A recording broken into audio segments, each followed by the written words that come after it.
Bayangkan Anda diundang ke sebuah pertemuan penting ya, dan Anda melangkah masuk ke ruang kerja seorang miliarder. Anda pasti mengharapkan kemewahan, atau mungkin sedikit arogansi. Standar lah ya. Betul. Anda berjalan mendekati meja kayu besarnya yang terlihat sangat mahal. Tapi ada satu hal yang aneh, di atas meja itu ada sebuah bingkai foto potret sang miliarder itu sendiri. Masalahnya, foto itu tidak dihadapkan ke arah kursi kerjanya sebagai pengingat personal. Oh, sama sekali tidak. Tidak. Foto itu sengaja dibalik, menghadap keluar, menatap tajam langsung ke arah Anda yang berdiri di seberang meja. Sebelum orang ini bahkan melangkah masuk ke ruangannya sendiri, dia sudah memastikan bahwa wajahnya sedang mengawasi, mendominasi dan mengintimidasi Anda. Itu adalah sebuah taktik dominasi ruang yang sangat agresif. Anda tidak lagi berada di ruang tunggu tamu biasa. Anda sudah masuk ke dalam, bisa dibilang, teater psikologis orang tersebut. Dan teater psikologis yang sangat gelap inilah yang akan kita bongkar habis-habisan hari ini. Selamat datang di sesi penelusuran mendalam kita. Jika Anda mendengarkan ini, kami tahu Anda bukan tipe orang yang puas hanya dengan membaca judul berita saja, kan? Pastinya, pendengar kita selalu ingin tahu lebih dalam. Ya, Anda ingin mengerti bagaimana segala sesuatunya bekerja di belakang layar tanpa harus tersesat dalam ribuan halaman dokumen mentah. Hari ini, materi sumber kita bukan sekedar teks, melainkan sebuah analisis visual yang sangat tajam dari video YouTube berjudul 54 Epstein Files Review episode 11. Video ini membedah ribuan foto dari file investigasi resmi kepolisian di rumah Jeffrey Epstein. Dan ada detail yang sangat penting tentang sumber kita ini. Sang kreator video secara khusus memperingatkan audiensnya di awal. Dia bilang, pastikan Anda menonton ini dalam resolusi 4K. Kenapa harus 4K? Karena dalam kasus di mana kebenaran berusaha dikaburkan, detil adalah segalanya. Sebuah foto beresolusi rendah mungkin cuma memperlihatkan cermin buram? Betul. Tapi dalam resolusi 4K, Anda bisa memperbesar gambar itu dan melihat apa yang terpantul di sudut cermin tersebut. Setiap piksel itu bercerita. Nah, itulah yang menjadi landasan misi diskusi kita kali ini. Kita tidak akan menghabiskan waktu mendaftar barang-barang antik layaknya katalog majalah desain interior ya. Misi kita adalah mendekode dua lapisan utama. Yang pertama adalah profil psikologis yang sangat meresahkan, yang sengaja dibangun melalui tata letak dan kekacauan visual rumah ini. Apa yang pertama kali Anda perhatikan? Jawabannya pasti dekorasi yang sama sekali tidak punya benang merah yang masuk akal. Kreator video memperlihatkan berbagai objek yang sukses bikin kita mengernyitkan dahi. Kekacauan visual ya? Banget. Ada tengkorak yang kreator video sangat berharap itu bukan tengkorak manusia sungguhan ya. Terus Anda melihat kepala wanita tiruan yang fungsinya direndahkan cuma menjadi pemberat kertas. Sangat aneh. Ada lagi patung orang telanjang yang diletakkan begitu saja di atas lampu. Anda menunduk, ada karpet bergambar harimau. Anda menoleh lagi, ada patung tentara dengan sepatu bot tinggi yang sedang memegang pernak-pernik emas. Ini adalah pengumpulan artefak yang benar-benar absurd. Tapi tunggu sebentar. Mari kita bersikap skeptis di sini. Bukankah banyak orang super kaya yang, eksentrik? Maksud saya, kalau Anda punya uang tak berseri, mungkin Anda akan membeli barang-barang seni yang aneh dan nyeleneh hanya karena Anda bisa, kan? Ya, bisa saja. Jadi mengapa kita tidak menganggap ini sekedar selera seni yang sangat-sangat buruk dari seorang miliarder? Kenapa kita harus langsung melihat ini sebagai sesuatu yang jahat? Itu pertanyaan yang sangat valid. Mudah bagi kita untuk melabelinya cuma sebagai eksentrisitas orang kaya. Tapi perbedaannya terletak pada mekanisme bagaimana barang-barang ini disusun.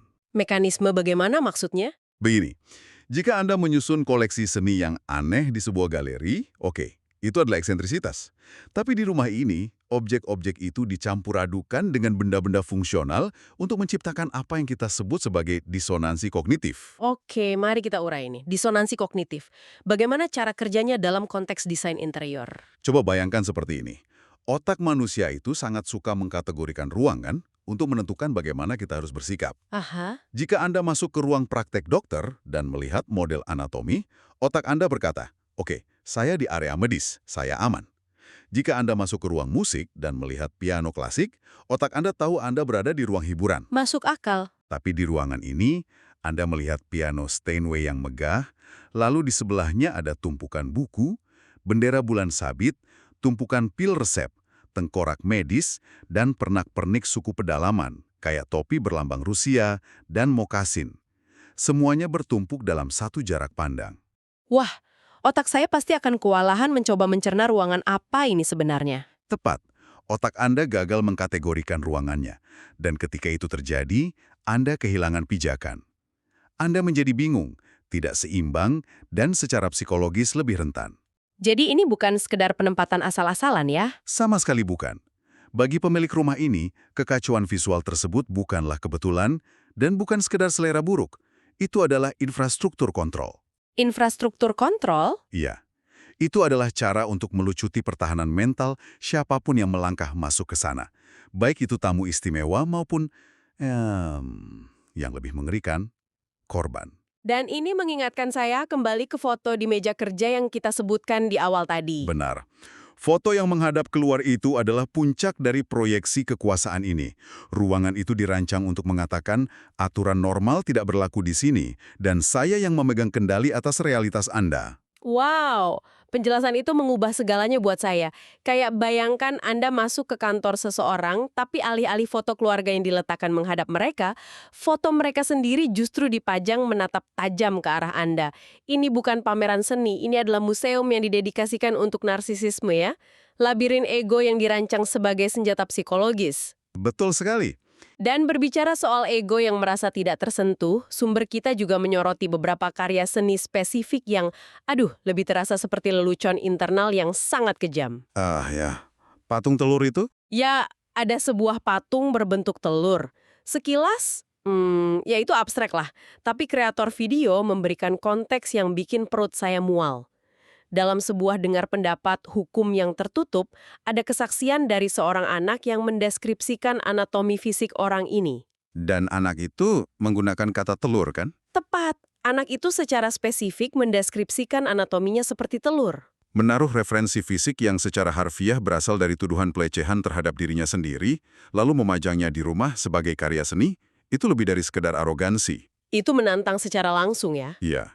Itu adalah deklarasi bahwa dia merasa berada jauh di atas hukum.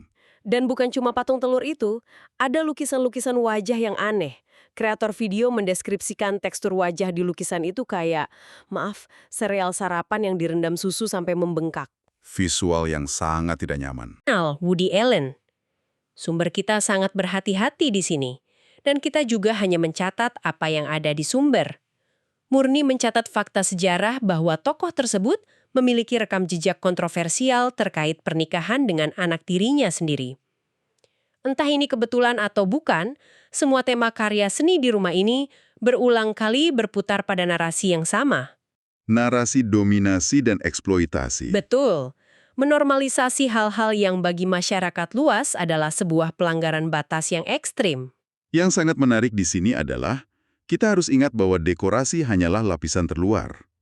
Dekorasi itu menunjukkan niat atau pola pikir pemiliknya. Oke. Tetapi jika kita ingin melihat bagaimana niat itu dieksekusi di dunia nyata, kita harus melihat arsitektur dan fungsionalitas ruangannya. Arsitektur jarang berbohong tentang kebiasaan penghuninya.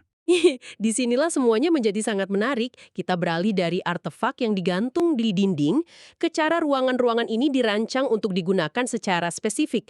Dan jujur saja, fungsionalitas rumah ini jauh lebih meresahkan daripada sekedar pajangan tengkorak. Mari kita bahas ruang pijatnya.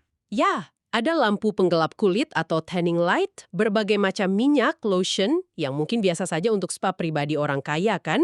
Tapi kemudian ada telepon kabel bergaya kantor, dan sistem pengeras suara intercom yang dipasang tepat di area tersebut. Sangat kontradiktif, bukan? Ruang relaksasi yang seharusnya intim, tapi dilengkapi infrastruktur komunikasi layaknya lantai perdagangan bursa saham? Kayak sedang di kantor Wall Street tapi di ruang pijat. Itu mengisyaratkan bahwa bisnis dan eksploitasi terjadi secara bersamaan, tanpa jeda. Gila, lalu ada ruangan lain. Ruangan dengan kursi pangkas rambut atau barber chair. Dan ini bukan sekadar pojok kecil di kamar mandi ya. Sama sekali bukan. Kursi itu diletakkan di antara dua cermin yang dipasang saling berhadapan. Jika Anda pernah berdiri di antara dua cermin, Anda tahu itu menciptakan ilusi optik pantulan yang tidak ada habisnya. Bikin pusing. Iya, efek cermin tanpa batas. Dan persis di ruangan bervisual pusing ini, ada patung anak kecil yang bersandar memeluk tiang lampu, seolah-olah sedang tertidur. Menggabungkan pantulan cermin tanpa batas yang mendisorientasi dengan figur anak kecil yang tertidur di ruang rias lagi-lagi, ini memperkuat perasaan bahwa rumah ini secara aktif menolak memberikan rasa aman bagi siapapun yang masuk ke dalamnya. Setuju. Tapi dari semua ruangan, ada satu yang paling bikin saya terdiam saat membaca transkrip videonya. Ruangan yang kosong itu kan? Ya, ruangan ini difoto oleh penyelidik dan ukurannya sangat besar dengan langit-langit yang luar biasa tinggi. Kita tahu langit-langitnya tinggi banget karena ada 2 tangga yang ditumpuk lurus ke atas di foto itu dan ujung tangga tersebut bahkan belum menyentuh plafon. Itu sangat tinggi. Dan ruangan sebesar gudang ini isinya kosong kecuali untuk beberapa barang spesifik. Gulungan plastik lembaran, selotip, dan botol-botol cairan pemutih industri atau bleach. Jika kita menghubungkannya dengan gambaran yang lebih besar, dengan tuduhan kejahatan berat yang melekat pada lokasi tersebut, ruangan itu jelas bukan sekedar area renovasi rumah biasa. Maksudnya ada fungsi lain. Ruangan sebesar itu, yang hanya dilengkapi dengan plastik pelindung dan bahan kimia pembersih ekstrim, itu adalah infrastruktur logistik yang dirancang untuk hal-hal yang sangat gelap. Itu adalah persiapan terstruktur untuk menyembunyikan atau mungkin menghapus sesuatu. Kayak gudang itu, kita masuk ke ruang yang paling intim, kamar tidur utama. Dan disinilah tata ruang normal benar-benar diabaikan. Sangat diabaikan. Saya benar-benar bingung saat pertama kali melihat data ini.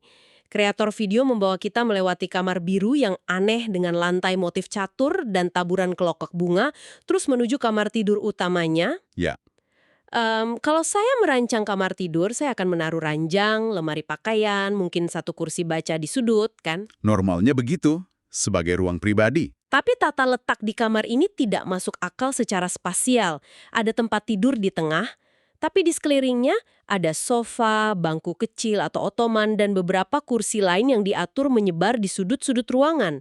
Saya menghitung total tempat duduk yang difoto, dan itu cukup untuk menampung 8 orang. 8 orang di dalam kamar tidur utama. Mengapa sebuah kamar tidur pribadi yang seharusnya menjadi ruang intim membutuhkan kursi penonton untuk 8 orang yang semuanya diposisikan mengarah lurus ke ranjang? Apakah ini masih berfungsi sebagai tempat istirahat? Atau ini sebenarnya dirancang sebagai panggung pertunjukan? Jawabannya jelas. Itu memang bukan didesain sebagai tempat istirahat biasa. Ini adalah momen di mana arsitektur interior berbicara, memvalidasi tuduhan-tuduhan yang ada. Validasi melalui furnitur ya? Benar. Penempatan 8 kursi yang semuanya dikalibrasi secara geometris untuk menghadap satu titik fokus, yaitu tempat tidur, membuktikan bahwa apapun yang terjadi di ranjang tersebut memang dimaksudkan untuk disaksikan. Ada audiensnya. Ada elemen performatif di sana. Ada voyeurisme yang secara harfiah diakomodasi oleh desain interior. Tata letak tempat duduk penonton di dalam kamar tidur utama ini adalah bukti struktural. Bukti bahwa ada aktivitas sistematis yang melibatkan banyak pihak sekaligus. Jadi, rumah ini bukan sekedar saksi bisu kejahatan. Rumah ini adalah panggung yang secara aktif memfasilitasi setiap fantasi dan niat dari pemiliknya. Semuanya dikurasi dengan presisi absolut. Sepenuhnya dikurasi. Namun, jika rumah ini dikurasi oleh pemiliknya untuk melakukan kejahatan, disinilah cerita penelusuran kita mengambil belokan yang paling tajam. Ini bagian yang paling membuat frustrasi. Sangat. Karena ternyata proses investigasi atas rumah ini oleh pihak berwenang juga terasa sangat dikurasi. Dan ini membawa kita pada aspek yang jauh lebih besar dari sekedar membahas seorang miliarder yang sakit jiwa. Ini membawa kita pada kegagalan atau bahkan manipulasi sistemik. Oke. Kualitas investigasi forensik itu tidak hanya bergantung pada apa yang berhasil didokumentasikan di kamera, tetapi justru pada apa yang secara sengaja tidak didokumentasikan. Mari kita perjelas hal ini untuk Anda yang mendengarkan ya, karena transkrip video tersebut menemukan titik-titik buta investigasi yang mustahil untuk diabaikan. Kita mulai dari yang paling jelas. Inkonsistensi penyensoran atau redaksi foto. Ya, sensor kotak hitam. Tentu, polisi memburamkan wajah anak di bawah umur dalam file publik, itu protokol standar dan kita semua pasti setuju itu penting untuk melindungi korban. Tentu saja. Tapi aturan main sensornya menjadi sangat aneh. Kreator video menemukan sebuah foto lukisan wanita telanjang yang menghadap cermin. Di satu file, lukisan ini disensor kotak hitam besar oleh polisi. Tapi anehnya, di file sebelumnya, yang dirilis dalam kumpulan yang sama, lukisan yang persis sama itu dibiarkan terbuka tanpa sensor sama sekali. Terlewat begitu saja. Ya, Terus di tempat lain, ada sensor kotak hitam yang sengaja menutupi sosok seorang wanita di dalam tempat sampah. Ini memunculkan pertanyaan penting. Inkonsistensi semacam ini adalah bendera merah yang sangat besar. Kenapa begitu? Karena penyensoran forensik seharusnya bersifat algoritmik dan terstandarisasi. Ketika sebuah karya seni disensor di halaman 10, tapi dibiarkan terbuka di halaman 5, itu menunjukkan bahwa proses redaksi ini dilakukan secara manual. Oh, dikerjakan orang per orang? Yah, acak. Dan kemungkinan besar berdasarkan penilaian subjektif seseorang yang mengubah-ubah aturannya saat mereka menyortir foto-foto tersebut. Belum lagi masalah hilangnya data secara mencurigakan. Kreator menyoroti bagaimana file nomor 137 tiba-tiba menghasilkan pesan tidak ada hasil atau no results found di situs kepolisian. Hilang begitu saja. Anda harus memuat ulang atau merefresh situs tersebut berkali-kali untuk memaksa file-file tertentu muncul. Mungkin itu kesalahan server, ya, bisa jadi. Tapi, saya tidak bisa menggunakan alasan kesalahan teknis untuk apa yang dilakukan penyelidik secara langsung di lapangan. Disinilah logika investigasinya itu benar-benar runtuh, bukan? Runtuh sepenuhnya. Coba dengarkan ini. Penyelidik kepolisian, orang-orang profesional yang dibayar dari pajak untuk mengumpulkan bukti krusial, masuk ke TKP di rumah ini. Mereka membawa kamera. Iya, mereka mengambil foto. Tapi kreator video menemukan bahwa mereka malah mengambil 3 hingga 4 foto yang berbeda dari anak tangga kosong yang sama. Jepret, jepret, jepret, tangga kosong. Sangat detail untuk sebuah tangga. Terus mereka juga memotret meja dan kursi patio di luar ruangan berulang kali. Tapi, coba tebak, apa yang tidak pernah mereka potret? Saya tahu kemana arah pembicaraan ini. Berangkas. Sama sekali tidak ada satupun foto dari isi berangkas besar di dalam rumah itu. Memotret furnitur luar ruangan berkali-kali, sementara ada berangkas yang dibiarkan begitu saja itu, adalah hal yang tidak bisa dijelaskan dengan logika standar operasional manapun dalam forensik. Tidak hanya berangkas, ada sebuah kabinet di dalam kamar tidur utama. Dari sela-sela pintu kabinet yang sedikit terbuka, di foto itu Anda bisa melihat ada tumpukan foto dan gunting di dalamnya. Di dalam kamar tidur yang tadi ya? Ingat, ini adalah kamar tidur di mana semua kejahatan itu dituduhkan terjadi. Kabinet ini ada persis di depan mata para detektif. Dan apa yang mereka lakukan? Mereka cuma memotret pintu kabinet dari luar. Tidak disentuh. Mereka tidak pernah repot-repot membuka pintunya untuk melihat apalagi memotret secara spesifik foto-foto apa yang ada di dalamnya. Jadi, apa arti dari semua ini? Silakan. Saya rasa kita butuh analogi di sini. Ini tuh persis seperti menonton trik sulap. Trik sulap. Iya, tangan kanan pesulap dengan heboh mengibaskan kain merah, dalam hal ini penyelidik kepolisian yang merilis ribuan foto meja teras, tangga kosong, dan karpet harimau untuk membuat kita merasa bahwa, wow, mereka sangat transparan. Mengalihkan perhatian. Tepat. Tujuan sebenarnya adalah agar kita terdistraksi dan tidak melihat apa yang disembunyikan oleh tangan kiri mereka, yaitu berangkas tertutup, dan laci berisi tumpukan foto di lokasi kejadian yang begitu krusial, yang tidak pernah mereka sentuh. Pertanyaan saya untuk Anda, apakah ini murni ketidakmampuan yang parah, ataukah ini adalah bentuk penyensoran pasif yang disengaja? Saya rasa menyebutnya sekedar tidak kompeten itu terlalu menyederhanakan masalah. Itu memberi mereka jalan keluar yang terlalu mudah. Maksudnya, mereka tahu persis apa yang mereka lakukan. Ketika Anda berada di level investigasi tingkat tinggi seperti ini, tidak memotret berangkas bukanlah sebuah kealpaan ya, itu adalah sebuah keputusan sadar. Wow! Ini adalah konsep yang disebut penyensoran pasif. Jika Anda ingin menyembunyikan sesuatu dari publik, Anda tidak perlu repot-repot menghancurkannya. Terus? Anda hanya perlu memastikan hal itu tidak pernah masuk ke dalam catatan resmi sejak awal. Transparansi sejati tidak diukur dari volume data. Masuk akal. Sebuah institusi bisa merilis 3 juta lembar foto kursi dan meja, lalu berkata, lihat, kami jujur dan tidak ada yang ditutupi. Tapi transparansi diukur dari relevansi, bukan kuantitas. Relevansi barang bukti. Betul. Ketika seorang penyelidik memutuskan untuk fokus pada anak tangga berulang-ulang dan secara sadar mengabaikan kabinet berisi tumpukan foto di tempat kejadian perkara, mereka secara efektif bertindak sebagai editor narasi, bukan pencari fakta. Mereka menghapus realitas dengan cara sengaja tidak merekamnya. Mengedit realitas, itu frasa yang sangat tepat dan sekaligus menakutkan ya. Dan itu membawa kita pada akhir dari sesi bedah materi kita hari ini. Mari kita tarik nafas sejenak dan melihat seberapa jauh kita sudah berjalan. Perjalanan yang cukup melelahkan secara mental. Pastinya. Kita memulai langkah kita dari artefak dekorasi yang menjungkir balikan logika, dari tengkorak hingga potret di meja yang membelakangi pemiliknya.